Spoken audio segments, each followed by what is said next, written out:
Everybody, and welcome to What You Need to Know. I am Sybil Wilkes of the What You Need to Know newsletter and formerly of the Tom Joyner Morning Show. What You Need to Know is our newsletter that we compile the news stories that we think African Americans especially need and want to know about. And every day you can subscribe to our newsletter with your name and your email address. We encourage you to become a part of the What You Need to Know community. You send it to SybilWilkes.com. Go to SybilWilkes.com, SYBILWILKES.com. Give us your name and your email address, and we will put you in the family.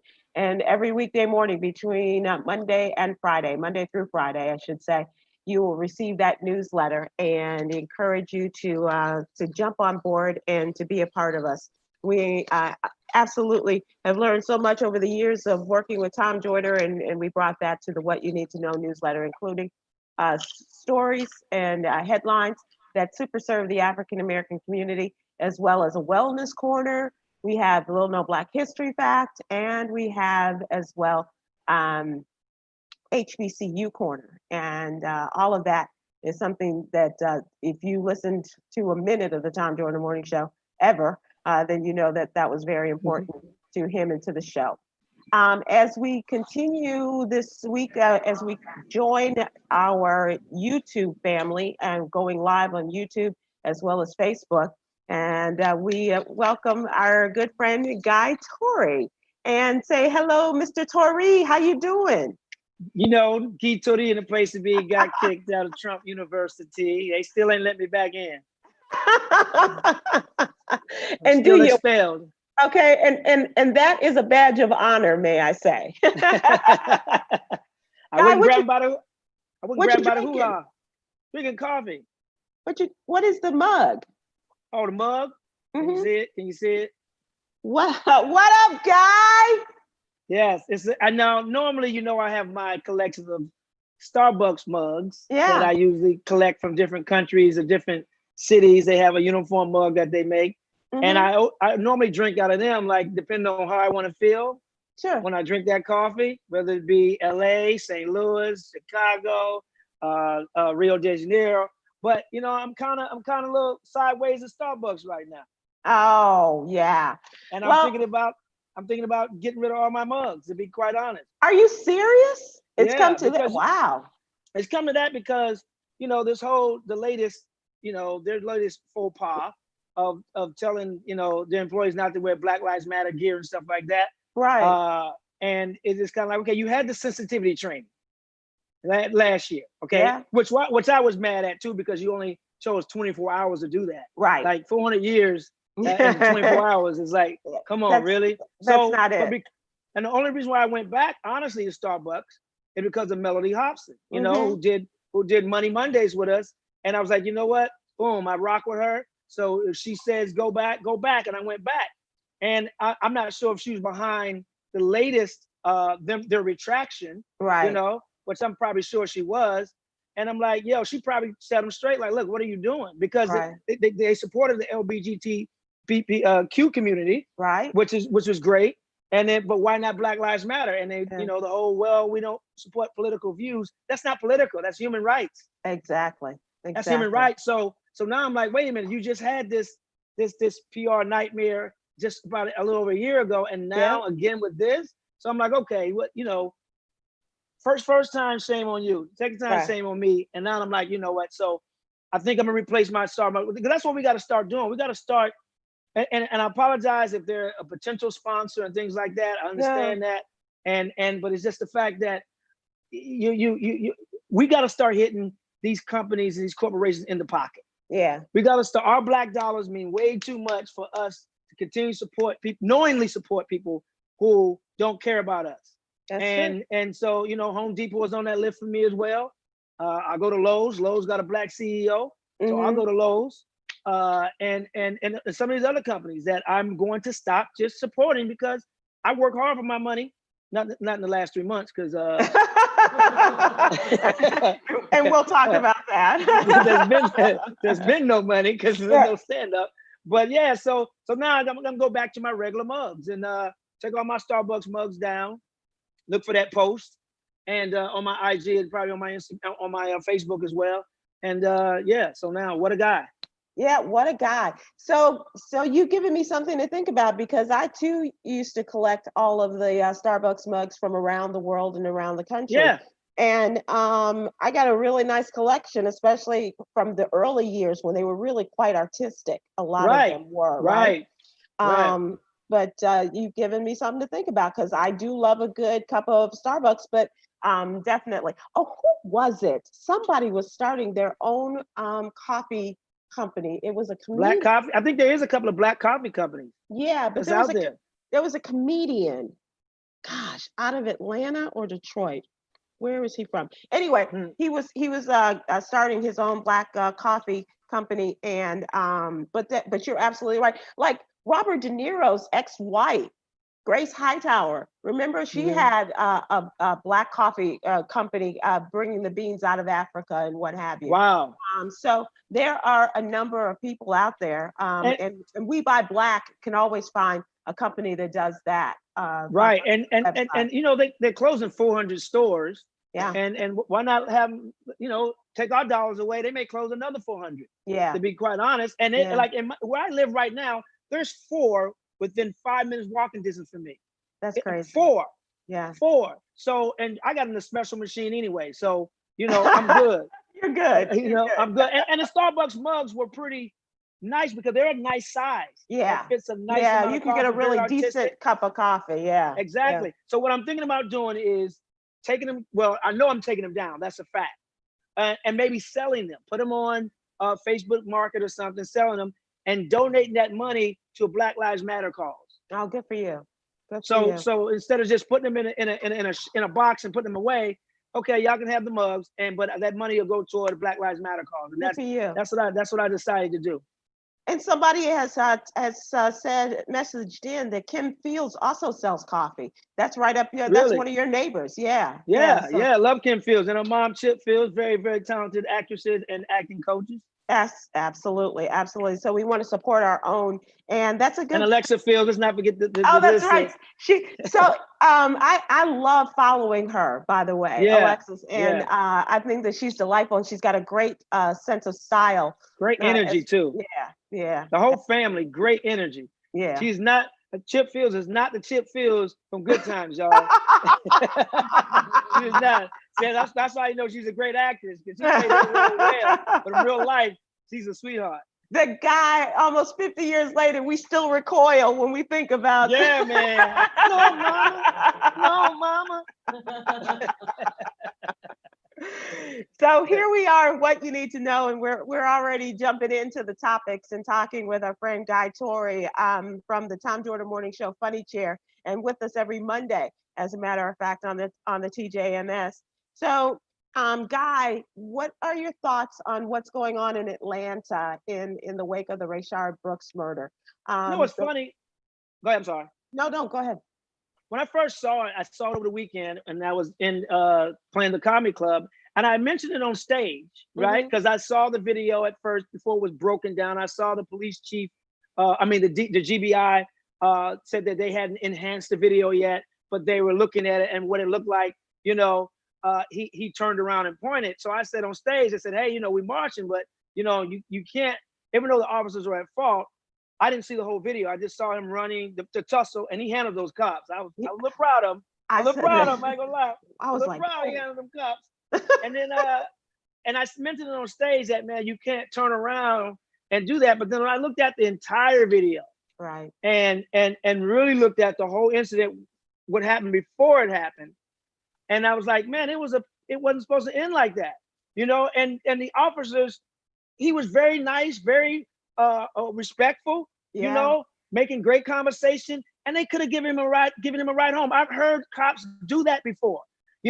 Hell, Andy Griffin used to let you lock yourself up. I was waiting for that Otis Campbell comparison. Man. What happened to the days of, just taking Otis on in over to the house or putting him in the cell and, bringing him lunch the next day. Look, Otis would lock himself up like exactly. I mean, and so what happened to those days, man? Right. And these officers, I mean, when you look at it, it's like they were wrong because, it did show the officer reach for, put his put his stun gun away and reach for his revolver before he, even turned around or anything. So it was just, and the thing about it is too, because in certain states, the laws are different. If you're sitting, like in California, I think if you're sitting in your car and the keys are in the ignition, they can get you for a DUI. Yeah. And in some states, I think it's not. But in today's world, there's no keys in a lot of cars. So how do you change that law if you got a push button and your keys are not in the ignition? If the car's running, maybe, but it's just an unfortunate situation. And we march on, unfortunately. And I have a whole thing with the cops, man. I quit looking at CNN so much because what even the Bible talks about what you take in your ear gates and your eye gates, and it can really make you heavy. So now I'm kind of like boycotting a lot of the news. And when you have what you need to know, everything I need to know is in your newsletter. So I can hit the highlights. I can get some eating tips, and I can get little Black No History facts without even watching CNN. So I've been a subscriber while we were still on the air.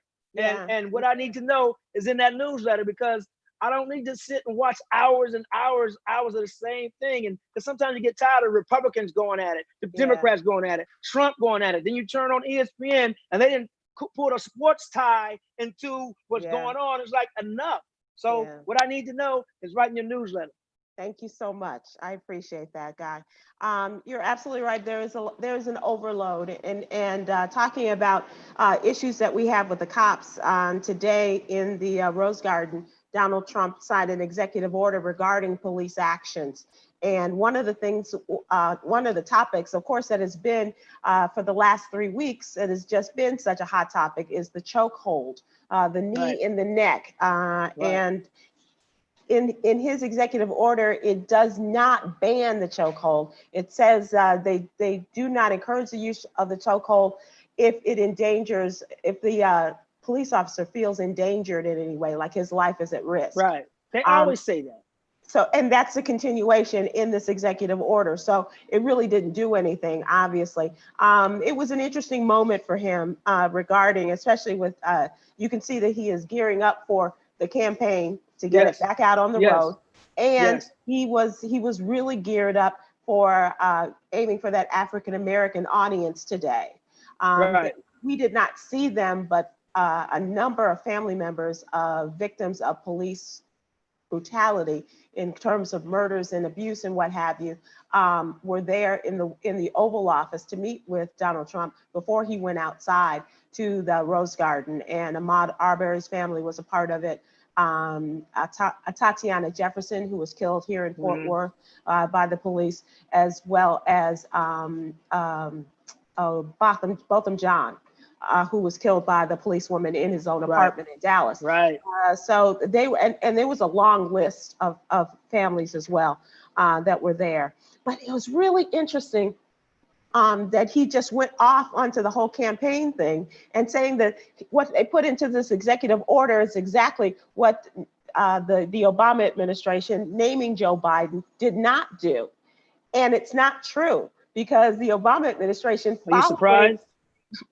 No, absolutely not. But the Obama administration, following the Michael Brown murder, enacted all of these things that the Trump administration completely did away with. Like amongst other things. That's why we're in the coronavirus pandemic the way we are. But it's going to be interesting to see how this all falls into place. First of all, the knee on the neck is something. I mean, every time I got arrested, I had a knee in my back. It wasn't the neck, it was the back. So really? I've been arrested a few times. Me and the police don't get along. And here's my thing with the police. I have a lot of friends who are police officers, a lot of friends. But I'm gonna be honest with you, completely damn honest. It's hard for me to look at them and not lump them in the same boat with all the other bad cops. And here's why. Police officers, yes, if somebody robbed me, I'm gonna call them, right? But that's, but at the same time, I side-eye these police officers because they're so hypocritical. They're so hypocritical. Like, when a crime is committed, you come into our neighborhoods and want to interview us and get tips to help solve your case. You want us to snitch. But when other officers do bad, you ain't snitching. So if you ain't snitching, then we ain't snitching. Okay, we'll start snitching when y'all start snitching. How about that? All right. I mean, snitching is never good in the hood, But if y'all gonna live by blue code, then we gonna live by street code. How about that, officers? And I understand you got that whole code as well. If I tell another officer when I need cover, they may not come and help me. But guess what? You signed up for that damn job.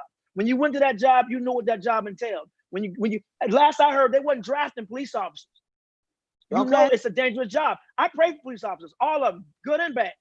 But at the same time, it's like, you know, you're too hypocritical. We judge you all. I'm gonna judge all of you all the same, good or bad, because when y'all look at brown and black men and women, you judge us the same. That's right. So you can't have it both ways. You ain't gonna look at all of us as criminals, and we can't look at y'all as all bad. So in my book, you all bad. Period. Even my friends who listening right now, looking right now, you know, I'll be honest with you, and you want to have a discussion one-on-one, I'll be glad to have it to you in your face. Oh, you don't back down. You don't back down from anybody. And I bet especially the police. Those conversations you have in the cigar bar are very interesting with the cops that come in and that you have friendships with. Yeah, I can imagine. And we keep it 100. And I tell them, I say, you know, because one of them tried to say, well, we all the same. No, we're not the same. We're not the same. You are special. You know why you're special? Because you have certain rights and you got the law behind you, and I don't have it behind me. So let's kill that whole, oh, look at everybody saying, no, you don't. No, you don't. Guy, in light of what has happened and the way that things have happened with seemingly just really innocent stops by police, whether it's for a counterfeit $20 bill or falling asleep in the car, do you consider what could have happened to you in those encounters with police? I didn't until maybe last week. And I'm gonna tell you, I've had some run-in with cops, and I'm not proud of them. Not proud of these moments. I was young and dumb, ignorant, stupid, but fed up. I've done so many things that if I was a cop, I would have whooped my ass. I'm just gonna keep it 100. But I've been really disrespectful with some of the cops. I mean, the one in Houston, you know, when Trick Daddy had to save, the people say he saved me. He really saved that cop. You know, getting arrested outside of Fiji's down in Dallas, you know, after telling the cop what he can do, where he can go and what he can do. When I'm in town doing a gospel play, getting arrested. I can name cities in Baltimore when I did something stupid and the cop was really disrespectful. And I went to the hotel and put on a hoodie and ran back down to the scene and was waiting to see him. But, you know, I know at that moment, God saved me because I was real dumb, real stupid. And there's no way I should have done those things. Even though those officers were wrong, because each time I was not in the wrong. And when I'm wrong, I'm very respectful. I've had cops let me off. I was speeding one time doing 100 in Fort Lauderdale going toward Marco Island. Because I left a camera bag and like hard drives with some rare footage of my documentary in a rental car that I switched cars. And I found out, I turned around and was doing 100 going back, and he pulled me over and said, look, I explained to the officer, he was white. The officer, what was going on? He said, okay, you know what? I'm gonna write the ticket for 80, because if I write it for 105, I'm gonna have to take you to jail. And I said, I appreciate it. And he wrote me the ticket for 80 and let me go. And I obeyed the speed limit. So there's been some times when the officers have been totally right, when I was totally wrong, and I'm very respectful. When you're wrong, you're wrong. I pulled cops over in Beverly Hills who was following me. I slowed over and got beside him and said, is there a problem? And started them like, so yeah, there's some times I should have got my ass whooped. But thank God my guardian angel was with me. Exactly. So did you hear the one, and this is not a joke, did you hear the story about the Black preacher in Virginia? Yes. Okay, so for the folks that did not read the What You Need to Know newsletter, perhaps you haven't heard this, but this is Pastor Leon McCrae, lives in Virginia, came out on his property, and a couple of white folks were dumping a refrigerator on his property. I didn't know white people did that. I thought it was just us that did that. This is how much alike we are in so many respects, right? And so he went to tell them, you know, not to do this, and they started going in on him and making threats. One of them left, and one was going back and forth with the preacher. One of them left and brought 3 others back with them, not only threatening his life, but by verbal threats, but also there was some physical assault there. And he pulled out his gun, his concealed weapon, Pastor McCray did. And so, and he called 911 as he was holding them off. They left. When the police came, they said, okay, where are they? He said, they're gone. Here's what happened. And they charged him with brandishing a weapon. He's the one that got charged, the Black preacher. So it comes to find out that not only did one of the policemen who charged him know about the history of these white folks. Right. Like those particular white folks, not just all white folks. Yeah, those particular white folks. These 5 people, yeah, they have a history of racist and hate behavior. And so the sheriff had to come and apologize once he got the full effect of the story, said, oh, these people are known. They went and arrested them. They've been charged with hate crimes, and they did remove the charge against Pastor McCray. But this is another example of something that it could have gone way wrong. Yes. But also, how is it you call the police and you're the one that ends up getting arrested? Well, I kind of fault the pastor. Okay. Because why? He should have laid hands on him in a different way. But yes. Look, hey, Pat, you should lay hands. I done laid the hands in another way. Okay. No, yeah, I'm glad. I mean, I'm glad that the charges will be dropped, but at the same time, it's like, come on, these officers have to use common sense.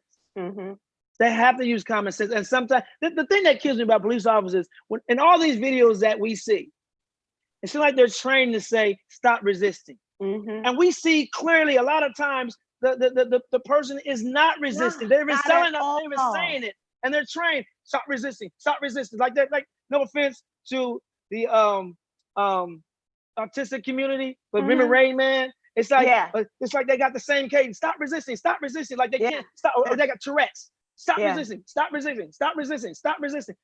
Dude, he's not resisting. But I think that's their thing to say, oh, either I fear for my life or stop resisting. They're trained to say those two things, even if no one's not resisting or their life is not in danger. They're like, I don't know, it's in their handbook or something. Exactly. It's something that they learned probably day one. Right. And it is ingrained in them, to spout that. And it amazes me how someone posted, and I didn't realize this, that it takes 1,500 hours to get your barber's license, but it only takes over 800 hours to become a police officer. Wow. I'm like, okay, so you can fade before you fade. You can fade somebody before you fade somebody. Okay. So are you kidding me? So clippers are more dangerous in a barber's hand than a gun in a police officer's hand. Are you kidding me? My God, that's insane. So we do need reform. Yeah, absolutely. And I understand they have a stressful job. I understand they put their life on the line every day. I'm not taking that away from any of the police officers. And when you're doing your service, I pray for you. I really do. But you all need to be retrained. They need more psychological testing. Maybe they need more days off. Maybe they need better home lives, because their home life may be crappy, and then they bring that to the job. So whatever you got to do to get your mind right, because you signed up for that job. I'm a comedian. Okay, I have bad shows sometimes. I mean, thank God I've never been booed, but I've had racist people at my shows before and shout racist things. So I can be an idiot and go and turn it from a comedy show to a duel. But no, that's not my job. I'm trained to be professional and still give the people who are not racist a full show. I've had incidents like that where I could have just went left and and forgot my jokes and dealt with those racist people in the audience, but I didn't. I stayed. I'm trained to be a professional and do a comedy show, not a straight up shouting match about Trump or police brutality. So you're trained to de-escalate situations, and that seems like that's out the window with a lot of cops. Not all of them, but a lot of them. And it seems to be happening too many times. Yeah, I want to take this from talking about the cop behavior to what's going on in the state of California. And you have some news from the streets. You got so much smoke going on there. It's like a kiss. It's like a kiss concert. On a serious tip, two young cigar smoke, for those of you who ain't looking, it's cigar smoke. Okay, definitely. What do you have a brand of choice? Do you have a type of cigar or a brand? Yeah, I like Cedric the Entertainer had a cigar that my man Rodney Hubbard out of St. Louis does. I like smoking that one because I'm really into supporting Black businesses a lot more. So Rodney Hubbard out of St. Louis, the Entertainer, but I also like oh man, Padron's Oh, 1961 anniversary. D.L. Hughley got me smoking those. Cohibas that George Lopez got me hooked on, and yeah, those are my go-to. Good to know. What you need to know. Okay, we do need to know this. This is the story, and you said you have some information. 2 young Black men have been found hanging in California, and one of them was declared to be a suicide. Yeah. And the family is asking for an independent investigation. But this is one in Palmdale, California. 24-year-old Robert Fuller found hanging from a tree on June 10th. And on May 31st, there was another hanging of a 31-year-old man. And this was, as I said, May 31st, and talking about what's going on in these 2 communities. How is this happening of Malcolm Harsh as well as Robert Fuller, about 50 miles away in California? What are you hearing? Well, it's funny because when I got to Memphis to do my shows, I heard about, the gentleman in Palmdale, California. First of all, when I read it, California never even entered my mind.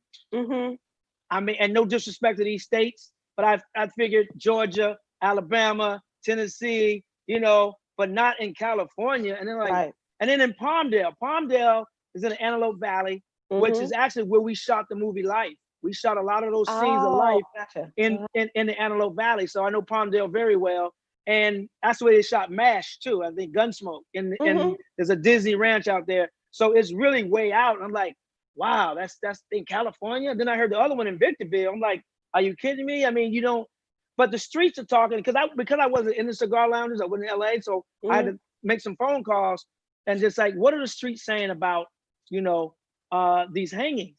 And I talked to my man, Big Trady from the East Side, as we did his podcast together, he and his wife, called Third Degree Radio.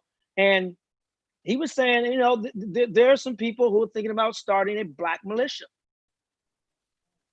If this is the case, and y'all want that smoke, then y'all gonna get that smoke. But there's several Black people, gangbangers, non-gangbangers, who are fed up, and everybody's, out here in California, a lot of the gun instructors and gun ranges, male and female, are being booked by Black women and Black men because it's like, okay, we need to be ready. Yeah. And I was never a gun person. I believe in my Bible, my word. But I'll be honest with you, I had training before when I had to play some cops in some movies and TV shows, and I'm thinking about, I'm thinking about just being ready. Yeah. Because if when the revolution comes, I want to be ready. I'll be honest with you. Yeah. I've never been an advocate for, I'm not against the Second Amendment. I'm for I'm with you. Better background checks. But out here in the streets, because of the hangings and because of police brutality, the streets are saying, yo, we need to be ready. Yeah. We need to be armed. But they're not saying anything about, they're kind of looking sideways at the foul play, like the gentleman who committed suicide, who they say committed suicide. Right. And who knows? Maybe he did. The investigation isn't done yet. And that just goes to show you, if this young man did, there's so much going on with COVID. That's a whole not to put this in the same thing. The world was distraught over Kobe. A lot of Kobe fans out here in LA. And then you have all this police brutality and murders on the same thing, and you never know what's going on in somebody's personal life. Yeah. And that's why I said I kind of like went off of just watching the news. And it's like, you know what? Some people could just be at the end if that's the case. You never know what's going on in somebody's life. And like with a lot of comedians, we're very dark, depressed individuals. You look at Robin Williams, who took his own life. Who would have known? Because I know the gentleman's family is saying that's not him. He would have never done that. But sometimes you never know. So if that's the case, you never know what someone is going through. And right now in this whole COVID and the Black Lives Matter movement, you have to check on people. Yeah. Even if you think they're okay, you really have to check on people. So guys, that brings me to the question that I'm asking people. how do you find joy in your days? What is it that you do that you every day, if you get to that point, you're like, I got to get out, I got to go run, I got to go smoke a cigar, I got to, have a sip of brown liquor, I got to, read my Bible. How do you find your joy every day in light of being sequestered, being quarantined, and all of the things that are going on around you? I'll be honest with you, man. What really has helped me through this is Comedy Kitchen. Not to be plugged in the show, but I discovered I always liked to cook, but I never cooked this much. And even though my dishwasher need a muffler because it's never been used this much. It's loud as hell, Sybil. I need a muffler for my dishwasher.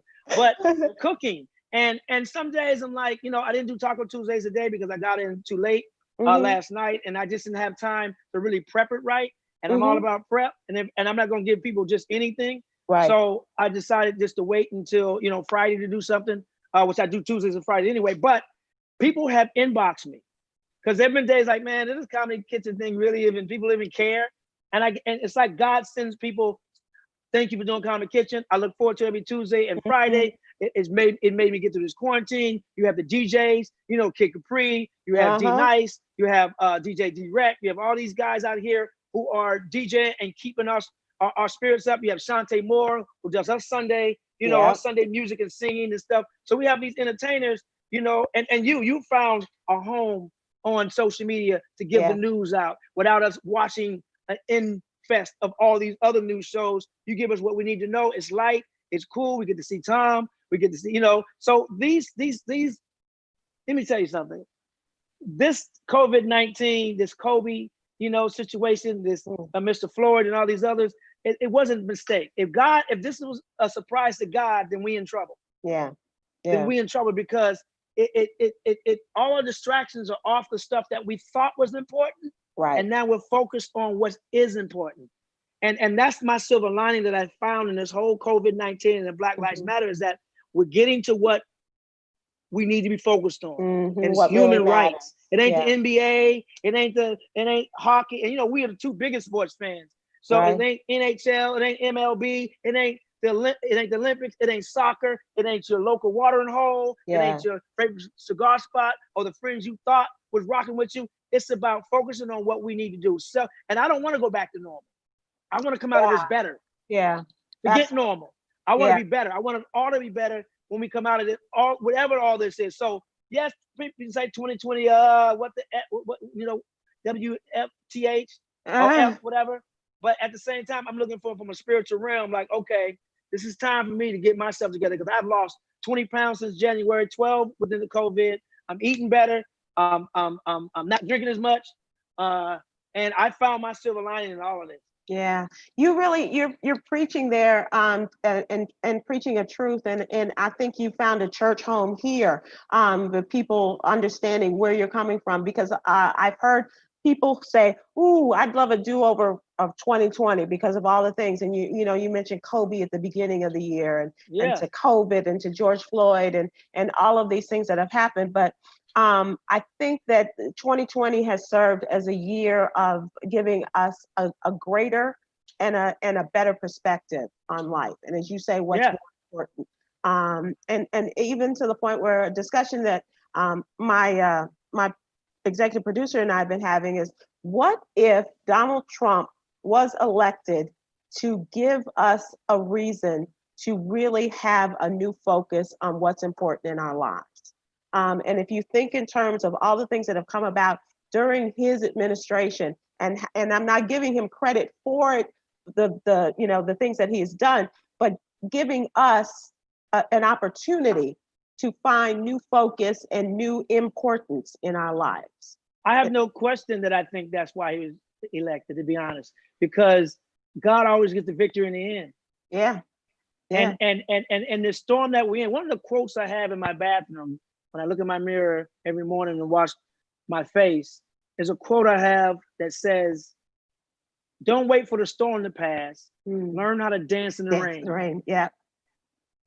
And you got to dance in this storm. We're in a storm right now. Yeah. And instead of being and I understand people lost lives, unfortunately. Yeah. Lost loved ones. lost wages. I've lost a ton of wages not doing comedy shows. But I'm not mad at God. I'm not cussing at God. I'm not mad at anybody. I'm like, okay, Lord, you're in control.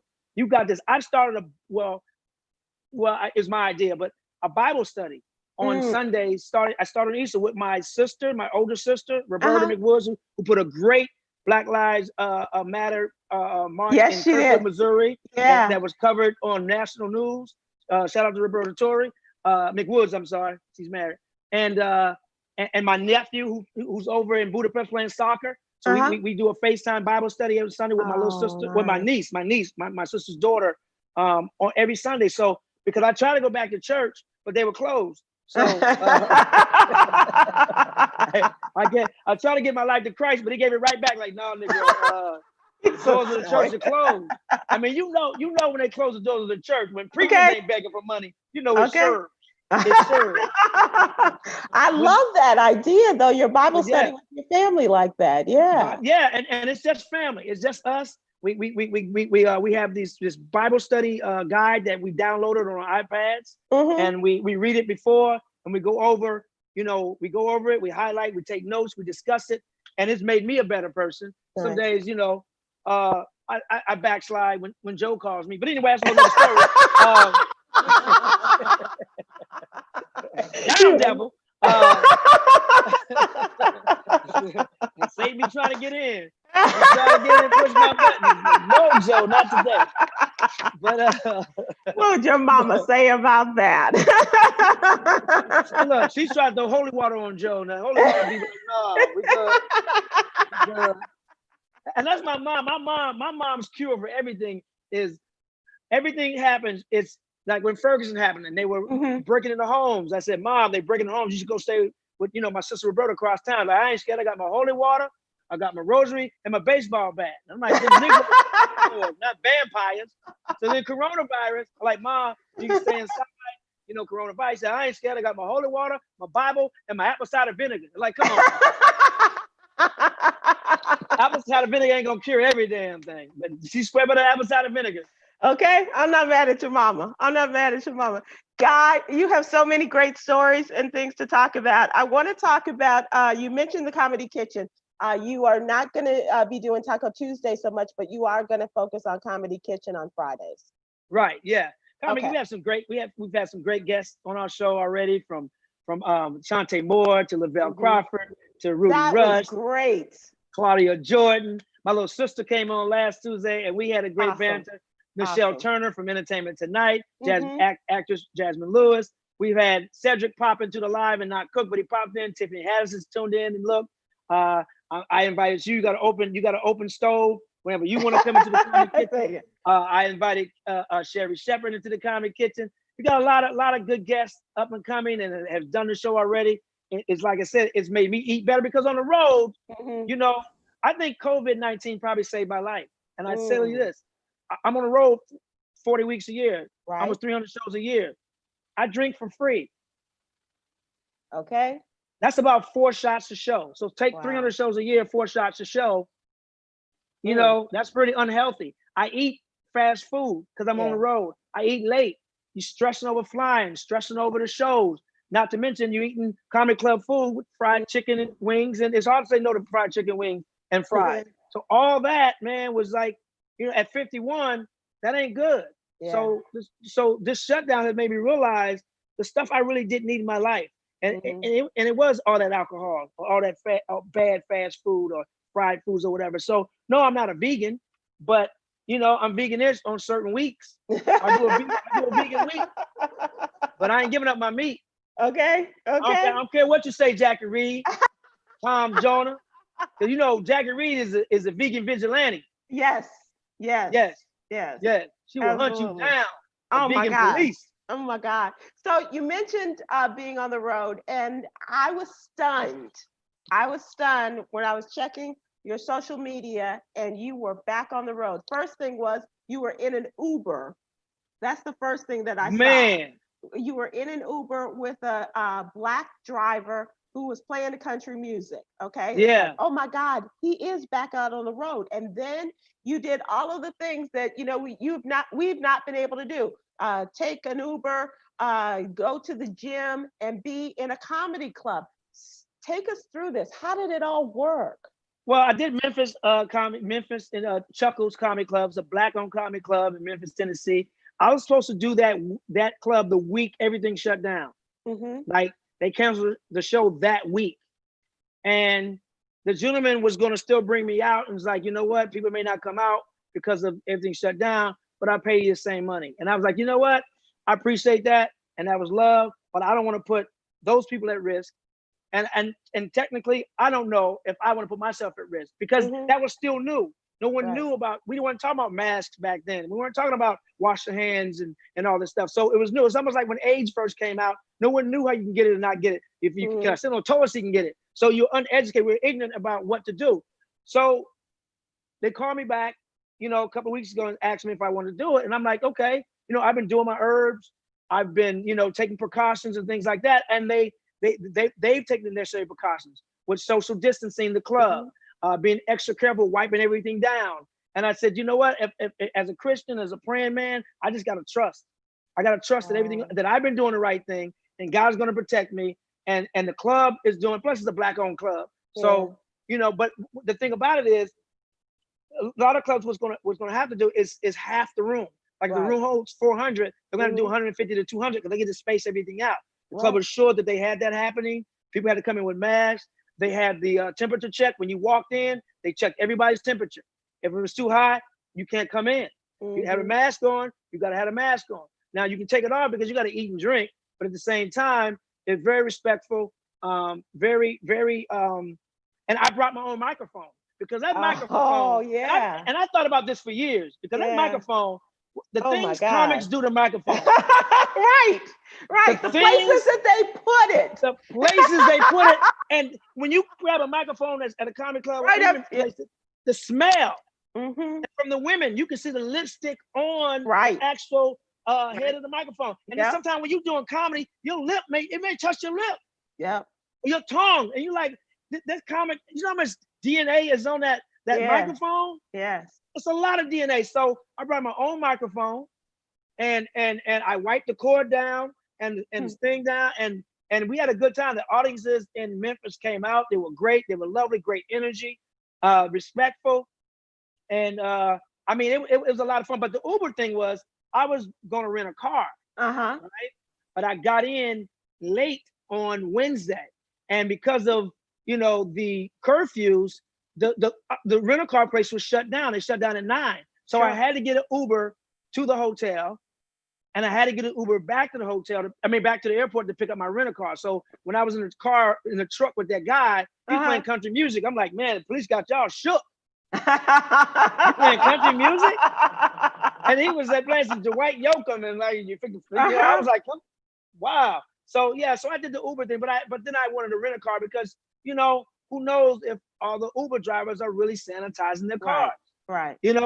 So rent a car, I can kind of trust, but I still do my wipe down. So that's the thing it was. And in the hotel, you got to have a mask when you come in. The restaurants and gyms are shut down in the hotels. So because I'm on my Peloton and you can log in and it keeps track of what you're doing. I'm in a competition with 2 other friends. I had to log in and keep track of my workout. So I Googled, I had a friend actually Google a PR person she does PR for the club. And I had her Google gyms that had Peloton bikes in Memphis and all the gyms were closed. But this gentleman has his own private studio. So it's not a gym when anybody can walk in. He does personal training. So he can social distance there. And he said, okay, charge me $10 a day. And I was able to go do the Peloton and still get my workout on. And smoke a great cigar at a black-owned cigar lounge in Havana Mix right off of Bill Street on Peabody Place. And how was the flying? Flying was weird because there was a black dude who was on my ass. Like, dude, back up. It's like I can feel him on my backpack. Like, bruh, come on, man. Give me some space. And then I was fortunate enough to get upgraded on because there's so few people flying that I get my upgrades. I don't usually get them, but this time I really got them. So first class is definitely not as packed. And now I don't know what's going on behind that curtain. I don't know what they're doing behind that curtain, but I know where I am. It's cool. But I did hear on my flight back, one of my flights back, coming back, I was in the last first class seat, right in front of the curtain. And there was, so the seat behind me, there was a woman who was complaining because the guy next to her kept coughing. And she asked the flight attendant if she can change seats. And they had a little argument for a minute. And she was like, "Sir, can you please?" He said, "I can't control this." And she's like, "Yo, can I please move?" Right. And she was a Karen. Enough said. Guy, before I let you go, I need you to give me a Torry story. And as we noted, today would have been the 49th birthday of Tupac. Oh man, Would have been 49. 49, man. And I would love to have heard what he has to say with Trump and what's going on. As poetic as he was in his music. Yeah. Man, we missing out on a great talent, man. Tupac being his birthday, when I thought about today, it was like, man, so many stories with Tupac. From the time when I was fresh out of St. Louis. I met Tupac the same day Clinton got elected in office. Wow. Joe and I went to the set of Columbia Pictures at the time, which is now Sony Pictures now, because they was doing some reshoots of Poetic Justice. So he took me up there to meet Janet Jackson. And as we were leaving a lot, Tupac, and we was coming on a lot, Tupac was leaving. And Tupac, and before, I had never met Tupac. I just got out there August of '92. This was November when we went to see to the set. And I remember Juice. I'm like, man, that's a hell of an actor, right?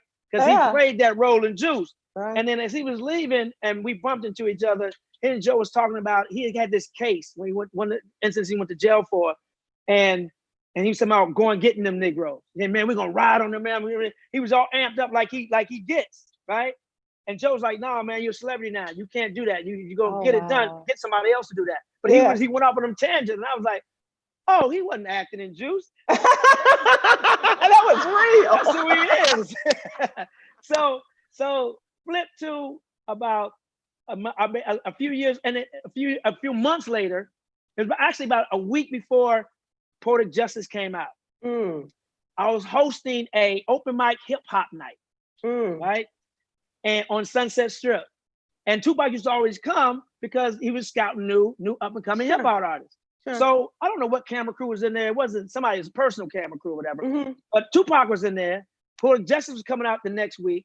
I was like, "Hey, got my man Tupac in the house, man. He's in a new movie called Poetic Justice with my brother, Joe Torry, and Janet Jackson. Tupac, why don't you come up here and tell people, you got any words to say about the movie?" And excuse my language. Tupac goes, "Yeah, I just want to say, fuck Janet Jackson, that old B. She's gonna make me take an AIDS test. That old B, blah, blah, blah. Fuck Michael, fuck Tito, but I'll beat the whole family's ass." And I'm standing there, fresh out of St. Louis. You remember Mike Myers? Remember Mike Myers and Kanye West? And how Mike Myers was standing there? That's how I was. George Bush don't like black people. And I was standing there like shocked. Like, I didn't expect that. I said, "Hey, go see the movie. It's a great movie. Great working with Janet, John Singleton. Great working with Joe Torry." He just went off on a tangent. And I was like, "Thank you, Pac." I called him Mr. Pac. Because like, "Thank you, Mr. Pac." I didn't know what to do. And like, "Coming to the stage, your next performer." Like, what do you do? But it's so many stories, man. Tupac, and I told the story about meeting Suge Knight because of Tupac, and that's whole story, and how I didn't want to hang out with Tupac one time after a concert because I had to lie and say I had a chick waiting for me outside because it was the middle of the East Coast, West Coast stuff, and he wanted to hang out in his drop top Rolls Royce. And I was like, "It's a highly East Coast, West Coast. I ain't gonna ride around." So that's when we had pagers. I had a GTE pager, and I was like, Hey man, this chick is I forgot I told her to meet me outside my crib. He's like, "Oh man, go handle that. And because he wanted to go, party afterwards. And in LA at the time, there was a club called Peanuts, which was a lesbian club. And it'd be some bad women in there. And I said, "Man, you go to Peanuts, man, you're a celebrity, so they're gonna let you in because they don't let dudes in unless you are a celebrity." Right. And he said, "Well, okay, I'm gonna go check that out." And so it was that's just two of the Tupac stories that I have. Oh my God! You had a pager, and you used your pager to get out of that East Coast West Coast stuff. Oh, God, It's you are another a birthday today delight. too. Yeah. So today is the 78th birthday of our Wow. friend Eddie Levert. Man, love Eddie. I do too. I love him. I love him. I love his family, his wife, and of course, we absolutely adore Gerald and Sean. You have an Eddie story, a Torry Well, story? first of all, man, I ain't gonna lie, and I'm gonna keep it 100. You know, back when I was a kid and I was discovering, being a teenager and discovering certain parts of my anatomy. I can't tell you how many times that Ohio Players album cover with the girl on it with the fireman hat and the hose. I mean, that got me through some puberty. Just to say that album, it was my dad's album, but that cover was so sexy, and me discovering my anatomy. I just say after a while, the album covers open like that. It was a little stuck together. You are so gross. After a couple times, but so then flip to years later on the Tom Joyner on the Fantastic Voyage, when the year that we docked in Puerto Rico, and he got on in Puerto Rico. I was getting off because I had to go do some comedy dates, and I bumped into Eddie at the hotel. I mean, at the hotel, and he was so excited to meet me, and I'm like, and one of the picture, I'm like, wait a minute, hold up. Yeah. You're the legend. No, but he was so humble and so like, oh man, I love your comedy, man. You and your brother, man. I mean, the fact they even knew who I was like, wow. And this is before I was on in the funny chair. So I'm like, okay. And then he was just like, take a picture of me. I'm like, no, you're the guy. That's the love, and that's just how humble he is, man. And how like I was such a fan, and he was like, he's such a fan. I was like, wow, that energy was incredible. And his son was the same way, man. You know, I met Gerald on the Kings of Comedy tour when we did Cleveland, and he was going on about comedians having a life because we don't have to pay everybody. We ain't got a band, we ain't got singers, he said, man, I wish I could do what y'all do and just be by myself and keep all the money. That sounds like Gerald. Gerald was the same energy as his dad. And just a fun-loving people. You can tell that they, come from good cloth. Yeah, absolutely. And so do you. Yes, I think, some of us. I mean, they come from good cloth, but some of them rags a little filthy in our family. We got some filthy rags in our family. Well, you know what? You got your sister Roberta and all the rest of them, and your mama. So Malaka, that's the good Christina, Ramon. Shout out to Joe too. But well, we appreciate you joining us today. Thank you so much. Always a pleasure. I always look forward to talking to you. Thank you so much, and it's always it's elevating and it's entertaining talking to you. So it's an honor to be able to be on your show. Okay, so Comedy Kitchen returns on Friday. What time? Friday, and I'm trying to either get Sherry Shepherd or Chris Spencer in there. Oh, nice. It's 3:00 West Coast time. Okay. 6:00 in the East, and 5:00 in the Midwest. And Mountain Time, if you're in Mountain Time, I guess it's 4. But yeah, right and it's Juneteenth, so I'm trying to put together a nice Juneteenth type of drink and meal because it is Juneteenth. Well, you got to do your greens, right? I was researching what foods go well with, it was a Juneteenth menu, and red Kool-Aid and watermelon kept coming up. I'm like, that's ghetto team. I mean, but it kept coming up. So I think I probably will do my greens, to be honest, because I haven't done them on Comedy Kitchen yet. Okay. And some other soul food cuisine that goes well with our heritage. And maybe, because, Juneteenth has the history with Texas. Maybe it's something, Texas. Maybe a little brisket or something. Yeah, maybe something like that. Because that's or something from the rooter to the tutor. I don't know, but I know that it'll be tasty and it'll be entertaining. Hey, I swine and dine. The pig is a friend of mine. Thank you, Guy Torry. I so appreciate you, and as always. And your support means more than you know. I really appreciate you. No, I appreciate it. Trust me, you keep me from watching the regular news because I need to know. It's all right in that newsletter, and that's all I need to know. Thank you, darling. And for everybody, if you have not signed up, please go to SybilWilkes.com and sign up for the What You Need to Know newsletter and follow Guy Torry at Guy Yes, Torry and get at Guy Torry. all of the goings-ons in his life, and check him out on the Comedy Kitchen on Friday. Thanks so much, everybody. We'll see you later. And Yes. tomorrow we will have Stephen Hill will be in with us, and we'll talk headlines. Crazy ass Stephen. Yeah, oh my gosh. And he's got opinions. Trust me on that. Yes, he does. and a lot of CDs. Oh, you've seen his Instagram. A lot of CDs. Yes, yes. Yeah. All right, y'all. We'll see you tomorrow. We'll be back with What You Need to Know. Have a good evening. Watch your hands. Be careful.